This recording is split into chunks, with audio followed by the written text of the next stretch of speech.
الحمدللہ ہم مسلمان ہیں، ہم اس چیز پہ یقین نہیں رکھتے کہ ہم نے لگوا لی تو 2 سال کے بعد ہم مر جائیں گے، لیکن کیونکہ یہ کہ گورنمنٹ کے ایک جو پلاننگ کے تحت لگ رہی ہے تو وہ سب لگا رہے ہیں تو ہم بھی لگوا رہے ہیں۔ اور جہاں تک یہ کہ کوئی بھی ہمیں کوئی چیز جو ہے نا فری میں نہیں دیتا، میں تو نہیں سمجھتی کہ ویکسین کچھ ہوگا، بھلے پانی ملا ہے، ہم نے تو تسلی کے لیے لگوایا ہے۔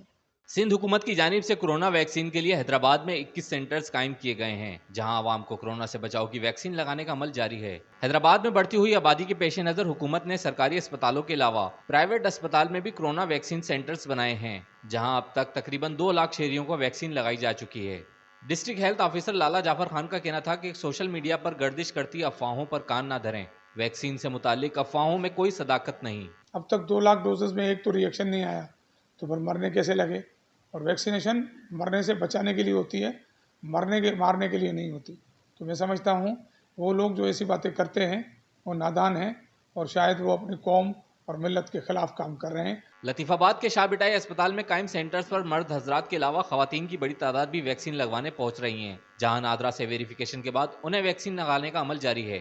ڈاکٹرز کا کہنا تھا کہ روزانہ کی بنیاد پر 1200 سے 1300 لوگوں کو ویکسین لگائی جا رہی ہے، جس میں Sino form, Sino week, AstraZeneca اور کیسینو بایو شامل ہیں۔ سر ویکسین لگوانے کے بعد جو وائرس کا لوڈ ہے وہ کم ہوتا ہے، اور اس میں چانسز کم ہوتے ہیں کہ آپ کو آئی سی یو کی ضرورت پڑے یا ہاسپٹلائز ہونے کی ضرورت پڑے۔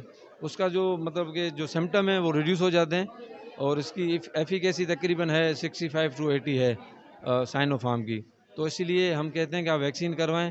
اگر آپ ویکسین نہیں کروائیں گے تو وائرس اگر کسی کو ہوتا ہے یا کسی کو بھی کرونا ہوتا ہے تو اس کا نقصان بہت زیادہ ہے۔ ویکسین ہونے کے بعد اگر آپ کو کووڈ ہوتا ہے تو اس کا نقصان کم ہے، اتنے افیکٹڈ آپ نہیں ہوں گے جتنا وداؤٹ ویکسین افیکٹڈ ہوں گے۔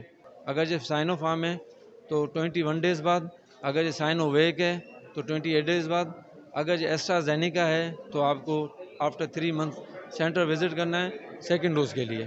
سوشل میڈیا پر پھیلنے والی غلط خبریں اور لوگوں کی جانب سے پھیلائی گئی افواہوں کے باعث پاکستان میں ویکسینیشن کا عمل خاصا سست روی کا شکار ہے۔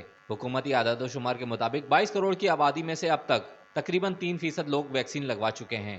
ریحان غنی، پاسبان نیوز، حیدرآباد۔